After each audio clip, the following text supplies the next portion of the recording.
स्वर्ग और नर्क की कहानी। एक बुजुर्ग औरत मर गई। यमराज उसे लेने आए। औरत ने यमराज से पूछा, आप मुझे स्वर्ग ले जाएंगे या नर्क?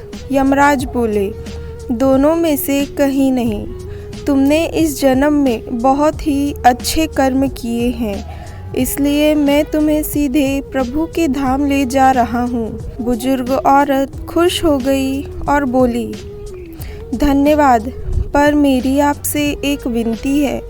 मैंने यहाँ धरती पर सबसे स्वर्ग नर्क के बारे में बहुत सुना है, इसलिए मैं एक बार दोनों जगहों को देखना चाहती हूँ।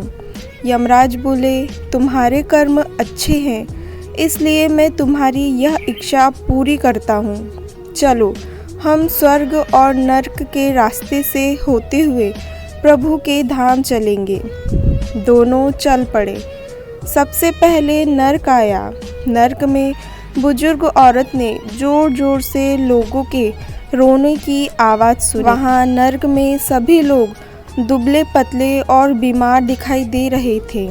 औरत ने एक आदमी से पूछा, यहाँ आप सब लोगों की ऐसी हालत क्यों है?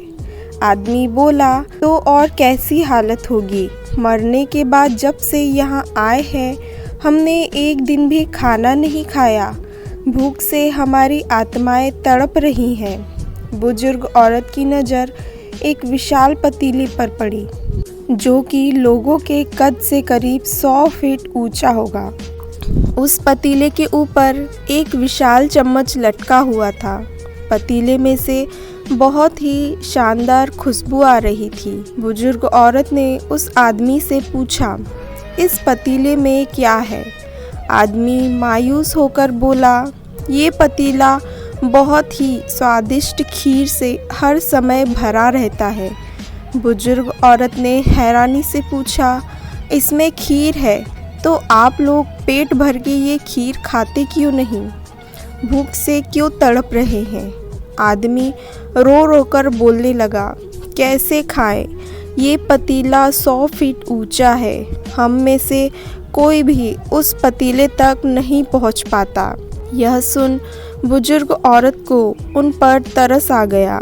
सोचने लगी, बेचारे खीर का पतीला होते हुए भी भूख से बेहाल है।